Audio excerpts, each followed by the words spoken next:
Bismillahirrahmanirrahim. Assalamualaikum warahmatullahi wabarakatuh. Salam Pramuka. Salam Indonesia.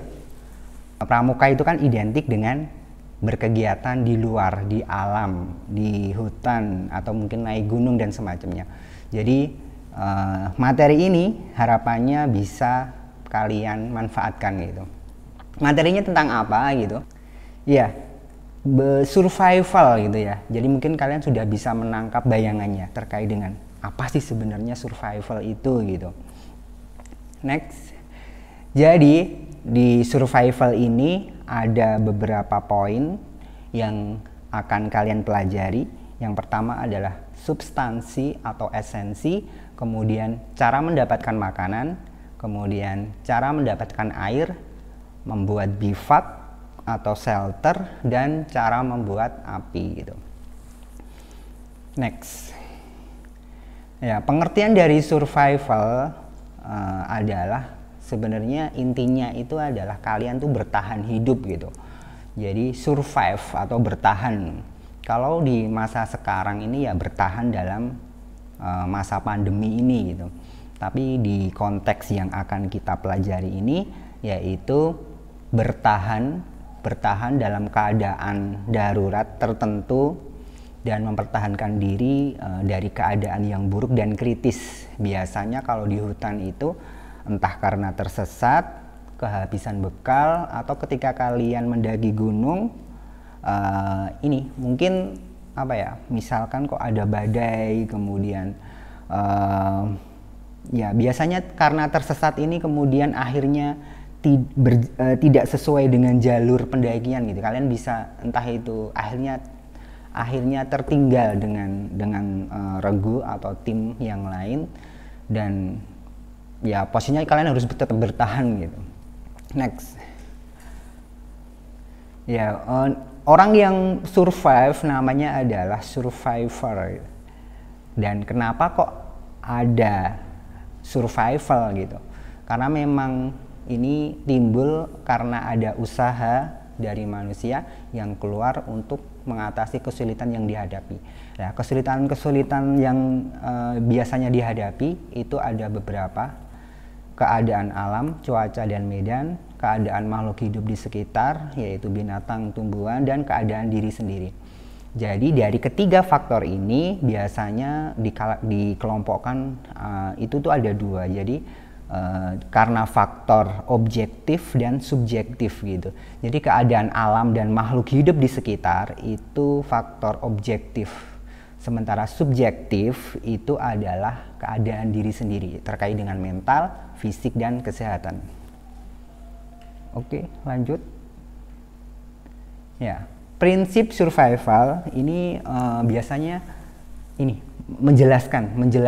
Jadi survival itu kan bisa ada, jadi dari S-nya sadar akan keadaan gawat darurat, kemudian usahakan untuk tetap tenang dan tabah gitu. Kemudian rasa takut dan putus asa hilangkan. Jadi kemudian vitalitas tingkatkan, ingin tetap hidup dan selamat itu tujuannya. Kemudian variasi alam bisa dimanfaatkan, asal mengerti, berlatih, dan tahu caranya, serta lakukan sekarang dan tetap berdoa. Nah, dalam itu dalam bahasa Indonesia ya. Sebenarnya dalam bahasa Inggris pun ada. Nanti kalian bisa cek untuk menambah referensi. Lanjut. Ya, apa yang dilakukan kalau kalian tersesat gitu? Yang pertama adalah berhenti dan duduklah. Jadi kalau memang kok kalian itu tersesat gitu, jangan berjalan terus gitu. Bisa jadi jalan yang kalian tempuh itu bisa bahaya. Bisa misalkan kok malah nanti ujungnya di jurang atau mungkin malah lebih jauh. Maka dari itu berhenti dan duduk. Kemudian berpikir, thinking gitu ya. Berpikir, selanjutnya observe atau amati keadaan sekitar, dan planning, buatlah perencanaan. Lanjut. Nah, yang harus dimiliki oleh seorang survivor, orang yang melakukan survival, yang pertama adalah sikap mental, semangat untuk tetap hidup. Nah, jadi ini terkait dengan paniknya tadi ya, terkait dengan faktor subjektif. Jadi di diri kita gitu, dia harus tetap semangat. Jadi kalau kalian tersesat, kemudian sendiri, kemudian posisi mungkin sudah malam dan ya sendirian di hutan gitu kan. Nah kalau misalkan kok kalian panik itu nanti justru akan menambah apa ya? Nggak ada gunanya gitu. Yang pasti tetap semangat untuk tetap hidup, percaya diri, tetap gunakan akal sehat dan disiplin dengan perencanaan yang matang gitu. Atau mungkin dirangkum menjadi bukan hanya sebuah kata sih, tapi sebuah istilah, yaitu kalian harus memiliki sebuah positif mental attitude gitu. Jadi dalam kondisi yang memang sendirian gitu, di alam, di hutan, di gunung bahkan mungkin terperosok ke jurang, tapi kalian masih hidup gitu. Yang harus dilakukan adalah tetap positif, memiliki mental yang positif. Oh, saya masih akan tetap hidup gitu. Saya masih bisa menemukan teman-teman saya gitu. Next. Kemudian selain positif mental tadi ya, terkait dengan mental yang bagus, kemudian adalah pengetahuan. Maka agar bertahan hidup kalian itu selanjutnya bisa baik, dibutuhkan pengetahuan. Pengetahuannya apa? Yaitu yang pertama, cara membuat bivak. Karena apa? Bisa jadi kita atau kalian harus bermalam di hutan, maka harus bisa membuat tempat berlindungan istirahat yang bagus gitu. Kemudian cara memperoleh air gitu. Kalau kalian naik gunung, tidak semua gunung itu memiliki mata air gitu. Contohnya kayak mungkin Gunung Sumbing ya.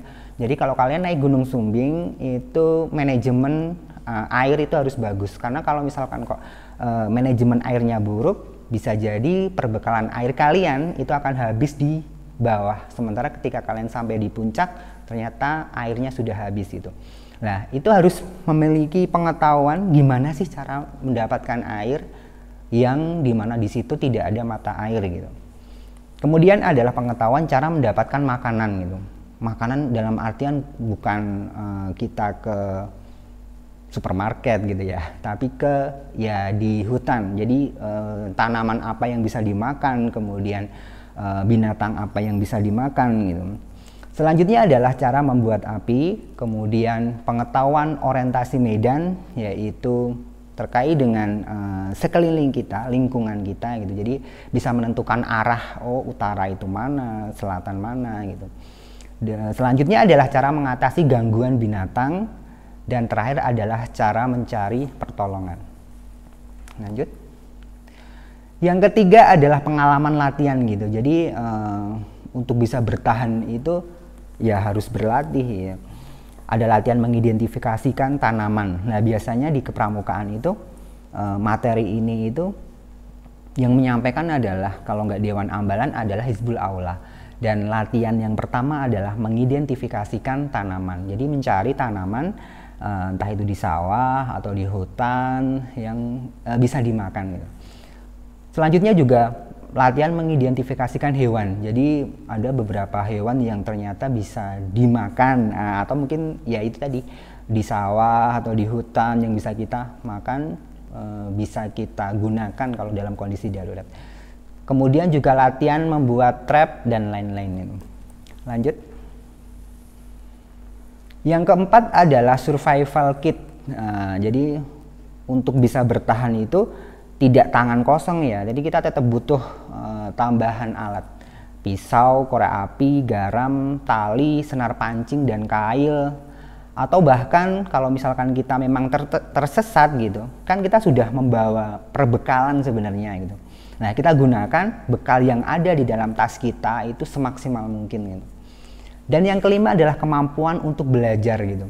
Jadi yang namanya belajar, mencari ilmu itu ya harus ada sebuah tekad, harus ada sebuah kemauan gitu, harus ada sebuah semangat, ada sebuah motivasi gitu.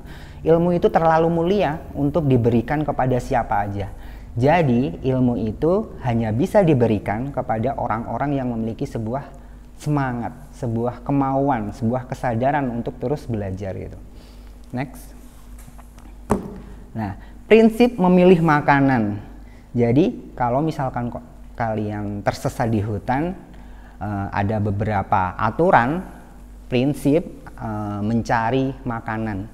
Jadi makanan yang dimakan oleh hewan atau binatang, contohnya kera, kelelawar gitu, bajing, itu bisa dimakan oleh kita gitu. Nah, kemudian hati-hati pada pada tanaman yang buahnya itu berwarna mencolok, bagus gitu ya, warnanya mencolok gitu. Atau dari tanaman yang mengeluarkan getah putih seperti sabun, kecuali sawo.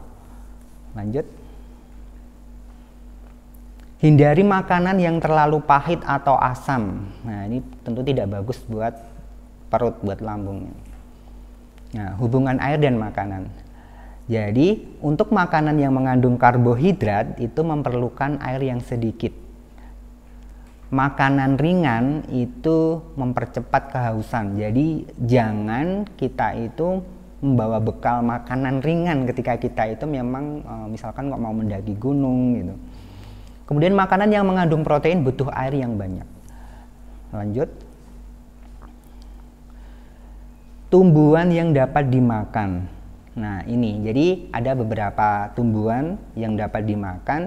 Yang pertama adalah batangnya. Contohnya adalah pohon pisang. Yang diambil adalah putihnya. Jadi pohon pisang itu batangnya kita tebang, kita kupas sampai kemudian yang hanya putihnya, yang hanya putih di batangnya itu gitu. Jadi lapisan pohon pisangnya itu kita hilangkan gitu. Itu bisa dimakan. Kemudian bambu yang masih muda, atau mungkin kalau kalian taunya rebung gitu ya, bahas nama lainnya gitu. Kemudian pakis. Jadi di hutan, di daerah yang lembab biasanya itu tumbuh tanaman pakis gitu, itu bisa dimakan, dimasak gitu. Kemudian sagu, tebu, pinus, dan begonia. Tahu nggak begonia itu apa? Begonia itu mungkin kalian melihatnya adalah itu kayak tanaman hias gitu. Next. Ya, jadi gambarnya, jadi ini mungkin kita tuh tahunya ini adalah tanaman hias gitu. Nah, tapi di beberapa daerah ini memang tumbuh liar juga dan ini bisa dimakan. Lanjut. Selanjutnya adalah tanaman yang daunnya bisa dimakan, yaitu selada air, kemudian rasa mala yang masih muda, daun melinjo, daun singkong, banyak sebenarnya ya kalau di kalau di pertanian itu mungkin banyaklah daun-daunan bisa dimakan. Lanjut. Selanjutnya adalah bunga. Nah, bunga tanaman itu pun beberapa bunga itu bisa dimakan. Contohnya adalah jantung pisang. Kemudian honje atau kecombrang kalau di lain daerah gitu. Itu juga bisa dimakan. Kemudian melinjo, kroto, atau mungkin bahasanya bunga melinjo gitu ya. Jadi kroto itu juga bisa dimakan. Dan masih banyak lagi. Lanjut. Nah, biasanya di hutan itu ada jamur, dan ciri-ciri jamur yang dari sekitar 38.000 jenis jamur itu banyak yang justru tidak bisa dimakan. Kenapa? Karena beracun. Yang bisa dimakan itu sedikit gitu. Nah, ciri-ciri jamur yang beracun yang pertama adalah mempunyai warna yang mencolok.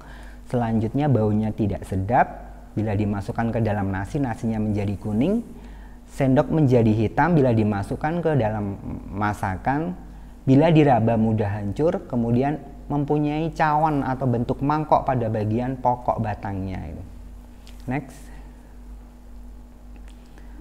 Tumbuh dari kotoran hewan, atau bahasanya apa ya?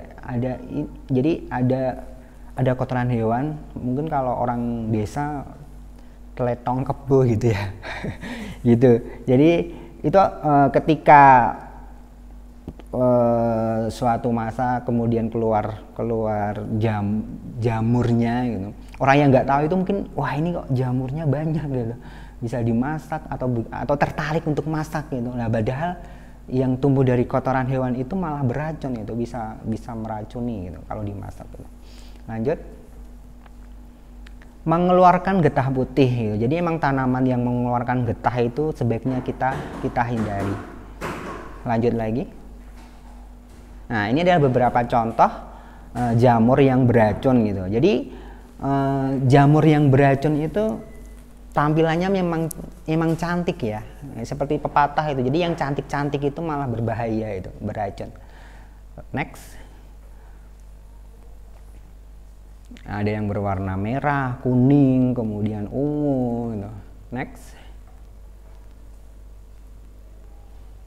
Ya, ini masih contoh jamur yang beracun. Next. Nah, ada sebuah jamur yang ternyata kalau malam itu mengeluarkan cahaya, jadi bercahaya gitu. Nah, dan habitat jamur ini biasanya bergerombol alias saling menumpuk dan mengumpul satu dengan yang lain. Nah, ini next. Ya, jadi kenapa kok bisa bercahaya? Karena memang ada zat yang terkandung pada jamur itu, sebutannya zat luciferan gitu. Nah, itu dengan bantuan oksigen jamur ini bercahaya dengan bantuan oksigen ya. Kemudian tujuan dari jamur ini bercahaya adalah menarik binatang agar mendekat, karena akan diperlukan untuk menyebarkan spora, dan yang kedua adalah menakut-nakuti binatang agar tidak memakan jamur ini. Next. Nah, ada yang perlu diingat, yaitu jenis jamur itu sebaiknya jangan dimakan karena tidak banyak menghasilkan kalori. Jadi dari sekitar 38.000 jenis itu hanya sedikit sebenarnya yang dimakan gitu. Kemudian jangan memakan tumbuhan yang berbulu kecuali harendong bulu dan hariyang. Jadi harendong bulu itu seperti gambar itu. Jadi itu kayak buah kecil-kecil itu. Mungkin kalau orang desa itu menyebutnya apa ya? Makanan ular gitu ya. Tapi itu bisa dimakan gitu, bisa dimakan oleh kita gitu, kalau misalkan kita tersesat di hutan. Kemudian hariyang itu memang daunnya juga berbulu. Itu juga bisa dimakan. Kemudian usahakan memakan sebanyak mungkin jenis tumbuhan. Kenapa? Agar bisa saling menetralisir gitu. Kemudian usahakan memasak terlebih dahulu kalau itu adalah jenis umbi-umbian. Next. Nah, kita selanjutnya adalah air gitu. Jadi kalau misalkan kita makan bisa menemukan apa yang kita makan gitu. Selanjutnya adalah kita harus mencari air atau sumber air gitu. Nah, air ini penting karena di dalam survival kita nggak makan selama sehari, 2 hari, 3 hari gitu, itu nggak masalah gitu. Tapi kalau misalkan kok air kita tanpa air, rata-rata orang hanya akan mampu bertahan selama 3 hari meskipun mempunyai makanan yang cukup. Namun dengan adanya air kita dapat bertahan selama 3 minggu walaupun tanpa makanan. Jadi sangat penting sekali nih. Next. Nah, di air ini ada 2 jenis air yang bisa kita minum atau kita cari gitu. Yang pertama adalah air langsung. Air langsung adalah air yang berasal dan bisa kita minum gitu. Jadi langsung bisa kita minum gitu. Contohnya adalah air dari mata air, kemudian air hujan yang ditampung gitu. Ciri-cirinya adalah bersih, jernih, tidak berwarna, tidak berbau, kecuali kalau misalkan itu dari buah atau tumbuh-tumbuhan, misalkan seperti buah kelapa gitu. Nah, dengan catatan air langsung, ada air langsung yang belum tentu juga dapat diminum sekaligus. Nah, karena dikhawatirkan bahwa air itu telah tercemar pupuk kebun penduduk. Misalkan selok air yang dari sungai, yang dari persawahan. Nah, itu kalau misalkan kok itu memang tercemar pestisida gitu, ya maka ya itu harus kita jangan kemudian langsung kita minum gitu. Next, selanjutnya adalah air tidak langsung. Air tidak langsung adalah air yang digolongkan menjadi air yang butuh proses untuk bisa diminum gitu. Biasanya air tidak langsung ini berupa genangan air atau dari tumbuh-tumbuhan gitu. Lanjut. Nah, ini beberapa contoh untuk mendapatkan air adalah bisa kita tebang pohon pisang, kemudian di pangkalnya itu kita buat lubang. Nah, maka kita tunggu sebentar, nanti akan terkumpul air itu dan bisa kita minum gitu. Lanjut. Selanjutnya bisa kita nyari di tanaman bambu atau rotan gitu, dengan kita potong secara melintang, kemudian kita rundukkan, kita ambil, kita tunggu sampai airnya itu terkumpul gitu. Lanjut. Ya, ini adalah beberapa cara, bukan beberapa cara, ini salah satu gitu, yaitu dengan mengkondensasikan gitu. Kalau misalkan kita mencari air atau mungkin kita tersesat bukan di banyak pepohonan yang besar gitu, misalkan kayak di sabana, kemudian di padang rumput gitu, itulah kita bisa membuat sebuah lubang, kemudian kita kumpulkan daun-daunnya, kita gunakan plastik, dan ketika siang hari maka dengan bantuan adanya daun-daun itu istilahnya mengeluarkan uap dan terjadi kondensasi, dan akhirnya akan muncul embun, mengembun, dan akhirnya nanti akan terkumpul air gitu. Lanjut. Nah, bisa juga kalau misal tadi di padang rumput kita bisa bahasanya itu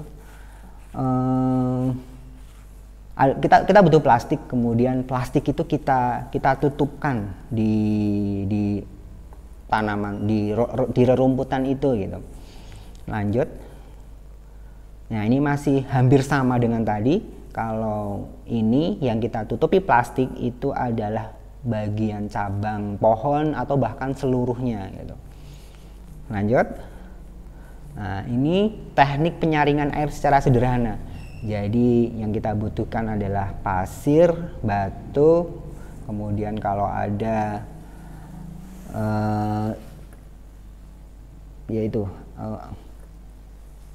beberapa ya seadanya aja, misalkan kayak pasir, batu, beberapa jenis batu bisa kita gunakan gitu.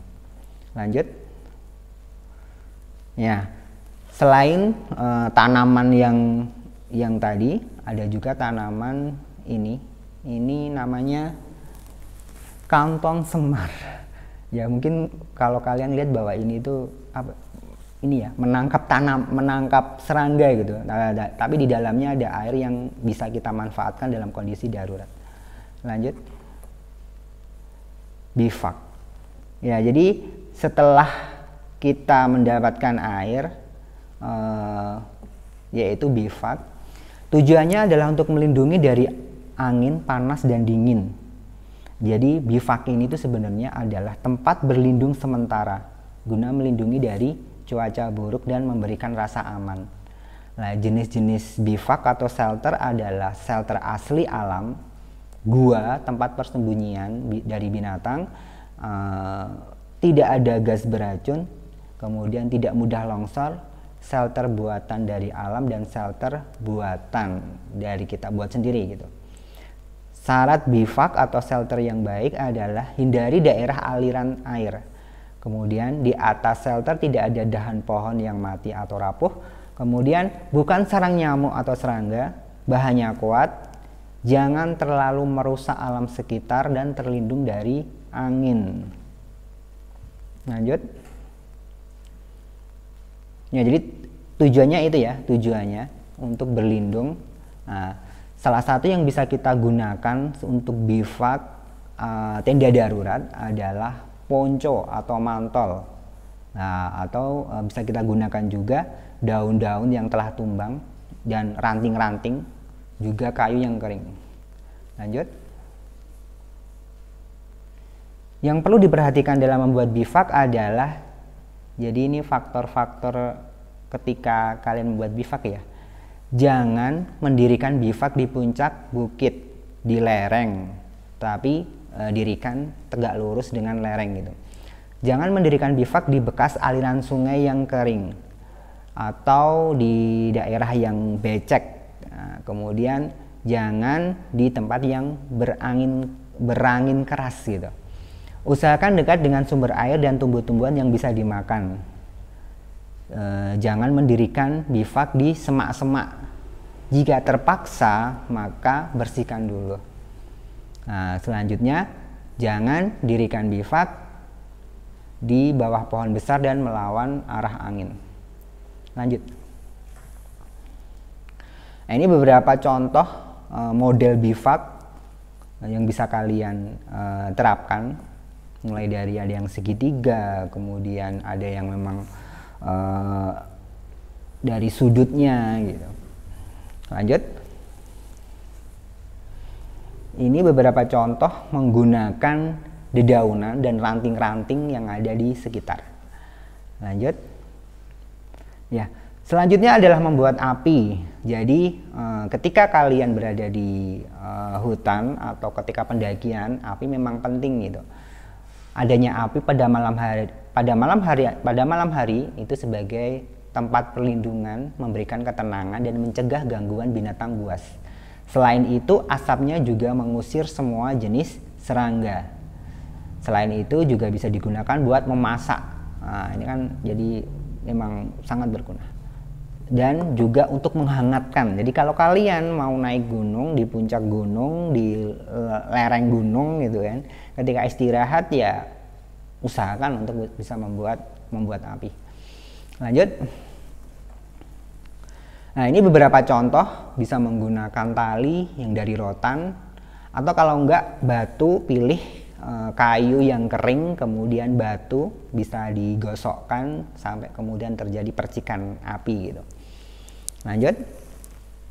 Nah, setelah itu adalah mengatasi gangguan binatang. Jadi kalau kalian lagi di hutan naik gunung, yang pertama mungkin nyamuk ya. Kalau mungkin kalian sudah mempersiapkan obat nyamuk atau autan, atau kalau enggak ya bunga kluweh dibakar. Ini resep tradisional tempo dulu gitu dari kakek moyang kita gitu. Atau kalau enggak dengan gombal dan minyak tanah dibakar kemudian dimatikan sehingga asapnya bisa mengusir nyamuk. Nah, kemudian laron, cara mengusir laron adalah dengan cabai yang digantungkan. Kalau lebah, apabila disengat lebah, oleskan air bawang merah pada luka berkali-kali. Ya, next lanjut. Nah, ini contoh kluweh tadi ya. Jadi bukan buah kluwehnya, tetapi bunga kluwehnya, bunga kluweh yang kering gitu, yang sudah jatuh di tanah, itu bisa kita manfaatkan sebagai obat nyamuk. Lanjut. Ya, apabila digigit lintah, maka teteskan air tembakau pada lintahnya atau taburkan garam di atas lintah atau sari jeruk mentah. Ya, kalau semut silakan gosokkan obat gosok pada luka gigitan. Letakkan cabai merah pada jalan semut atau letakkan sobekan daun sirih pada jalan semut. Kalajengking dan lipan, pijatlah daerah sekitar luka sampai racun keluar. Kemudian ikatlah tubuh di sebelah pangkal yang digigit. Ya, kemudian taburkan garam di sekeliling bivak untuk pencegahan. Lanjut. Nah, ini 10 bahaya terberat survival. Jadi ada beberapa hal yang ini memang harus jadi perhatian gitu. Yang pertama adalah ketegangan dan panik. Pencegahannya tentu sering berlatih berpikir positif dan optimis gitu. Nah, jadi yang pertama tadi saya sebutkan adalah faktor subjektif dalam diri kita, itu memang harus terbentuk sebuah positif mental attitude gitu. Jadi senantiasa berpikir positif. Kalau kalian naik gunung dalam posisi terus mendaki gitu, belum latihan fisik gitu, pasti akan terengah-engah gitu, karena tiba-tiba ada perubahan suhu, ada perubahan udara, tekanan udara dan semacamnya gitu. Nah, itu kalau misalkan kok langsung panik, ya udah nggak usah, nggak akan jadi naik gunung gitu. Tapi kalau misalkan kita tetap berpikir positif, ya pastinya akan bisa terus bertahan. Yang kedua adalah matahari atau panas. Akibat dari panas ini, bisa terjadi sebuah kelelahan atau bahkan terjadi kejang dan sengatan panas gitu. Next. Ya, terkait dengan panas dan dari sinar matahari ini ada beberapa keadaan yang bisa membuat keadaan semakin parah. Yang pertama adalah adanya penyakit akut atau kronis gitu. Kemudian baru sembuh dari penyakit gitu. Jadi kalau misalkan kok baru sembuh dari penyakit, kemudian mendaki gunung, nah ini bisa jadi pengaruh juga. Demam, kemudian kurang tidur, kelelahan gitu, terlalu gemuk, penyakit kulit yang tidak merata, kemudian minum alkohol, jadi ya itu sangat berbahaya sekali gitu. Nah, pencegahannya apa? Pencegahannya adalah yang pertama pastinya ini persediaan air, mengurangi aktivitas, dan dalam berpakaian longgar, lengan panjang, celana pendek, atau kaos oblong. Next. Yang ketiga, tadi setelah yang pertama adalah jangan panik, kemudian panas atau matahari. Yang ketiga adalah serangan penyakit gitu. Demam ketika kalian berkegiatan di luar itu bisa saja terjadi gitu. Atau mungkin disentri, tipes, malaria gitu. Yang keempat adalah kemerosotan mental. Contohnya yang yaitu gejalanya adalah lemah, lesu, kurang dapat berpikir dengan baik, histeris gitu.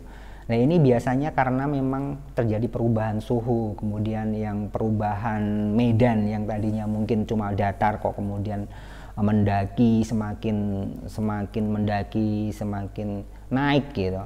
Itu akan jadi sebuah perubahan. Penyebabnya adalah kejiwaan dan fisik lemah. Jadi kalau misalkan kok fisik mungkin belum pemanasan kali ya ketika naik gitu, ketika naik gunung gitu, atau mungkin ketika masuk ke hutan gitu. Nah, itu bisa jadi mempengaruhi mental dan keadaan lingkungan yang mencekam lah, tiba-tiba misalkan tersesat di hutan atau mungkin naik gunung tiba-tiba bukan hilang sih, dalam artian ketinggalan gitu kan, kemudian tiba-tiba posisi malam, udah mulai malam gitu, gelap dan semacamnya gitu. Nah, pencegahannya adalah usahakan tenang, banyak berlatih, yang tadi itu berpikir positif itu gitu. Next, lanjut. Selanjutnya adalah bahaya dari binatang beracun dan berbisa gitu. Nah, jadi ketika kalian di hutan berkemah, naik gunung, jadi memang harus hati-hati gitu.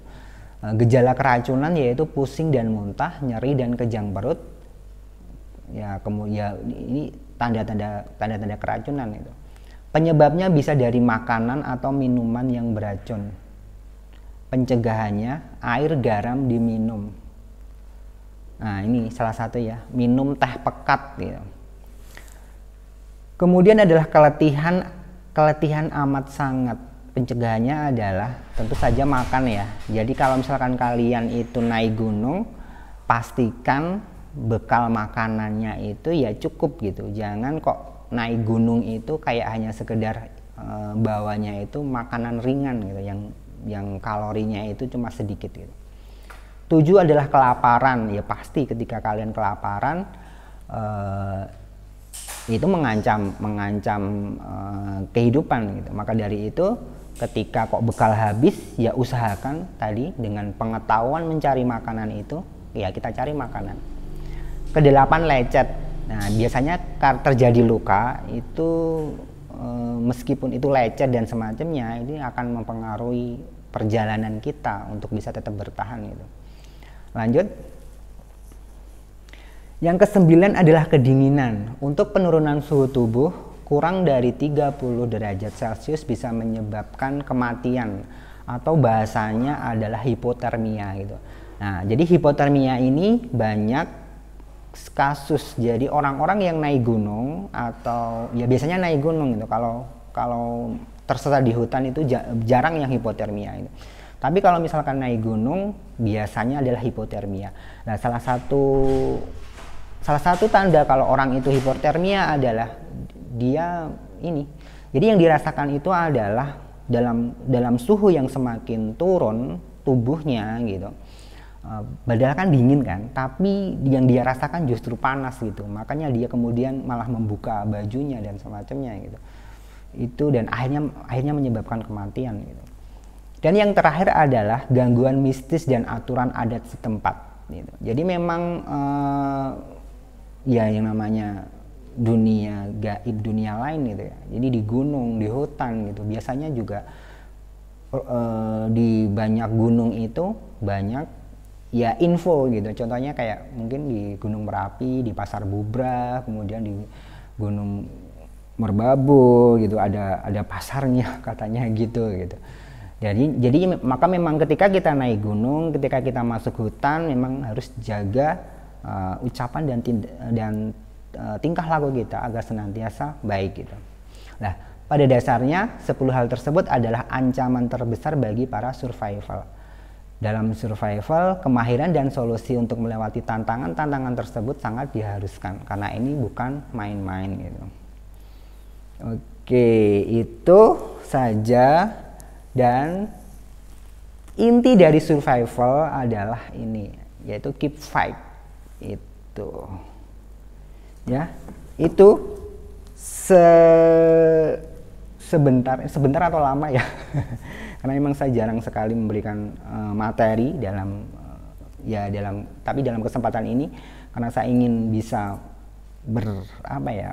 pengen menyapa kalian sebenarnya gitu. Semoga bisa membantu. Mungkin saya cukupkan, kurang lebihnya mohon maaf. Wassalamualaikum warahmatullahi wabarakatuh. Salam Pramuka, salam Indonesia.